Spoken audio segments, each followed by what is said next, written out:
here we go. How do you solve these when there's a number in this spot right here, which we're going to call A? Okay, so the first thing for factoring this is you're going to multiply the first and last. So now you have 30. So what two numbers multiply to make 30, but when you subtract them, make 13? So think about it for a little bit.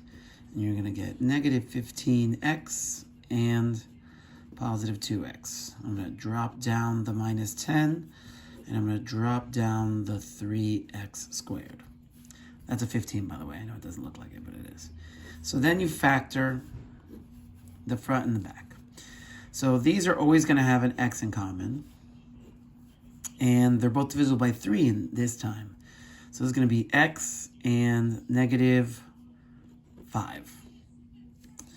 Now this is just going to have a number in common. So we're going to pull out the 2. So it's going to be a 2, a positive 2. It's going to be left with an x and a minus 5. Okay, you can tell that I've done good work here because this and this are identical. Now we're left with the final answer. We write down what's in the parentheses, which is x minus 5.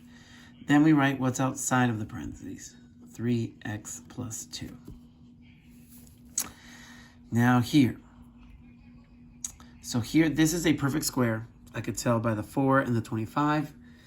So to factor this, you just square root the front, square root the back, and you're going to get 2x plus 25. Remember that this is always going to match the center. Okay? Now this is oddly different. Okay? It's a perfect square and a perfect square, but there's no middle number. No middle number means that these two have the same numbers, but a plus here and a minus there. So this is going to be 9x, and this is going to be 8. 9x and 8. All right, so this is the original graph for x squared, okay? If you plug in negative 2, you'll get 4. If you plug in negative 1, you'll get 1. If you plug in 0, you'll get 0. If you plug in 1, you'll get 1. If you plug in 2, you'll get 4. This is the original. Now, how are these going to be manipulated? If I put a 2 here, it is going to stretch it. If I multiply every answer by 2, it'll make it go up faster. If I multiply by a half, okay, which is less than 1, that's going to cause it to compress. Okay, so this has been stretched because the number here is larger than 1. This has been compressed because this number here is less than 1. This is negative 0.8. Now, the negative is completely different than the 0.8. The 0.8 is a compress because it's less than 1. The negative means that it's also been flipped. Here, this is a negative 1.8. Again, we look at the number separately than the sign. So the number itself is larger than 1. So this is still a stretch. Then the negative sign means it's been flipped. Here, so what is the rate of change between 1 and 5 in this equation? Okay, so we're going to plug in a 1. Okay, so we're going to look for 2 coordinates. We're going to plug in a 1 and get an answer. We're going to plug in the 5 and get an answer, and then find the slope between these 2 points, and that'll be the rate of change between 1 and 5 in this equation. So we're going to plug in a 1, so we're going to have 2x, or 1 squared, plus 4. So that's 1 times 1 is 1, times 2 is 2, plus 4 is 6. So that's 1, 6. Now I'm going to plug in a 5. 2, 5 squared, plus 4. That's going to be 25 times 2.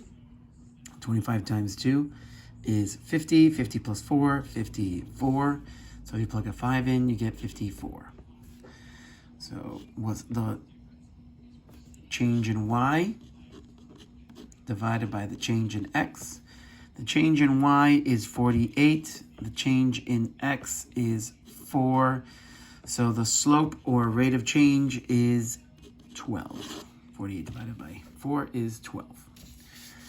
Last thing I'm going to go over is the chart. Yeah, it looks overwhelming, but in these questions, they'll just be asking you when is it going up and when is it going down. These will tell you when it's going up, and this will tell you where it's going up. So this is down. 2 to 0.5 is down. 0.5 to 0 is also down. 0 to 0.5 is up. And 0.5 to 2 is up. So 0 is the center. So anything in this direction is down. Anything in this direction is up. So I would say if x is less than 0, it would be decreasing. If x is greater than 0, it will be increasing.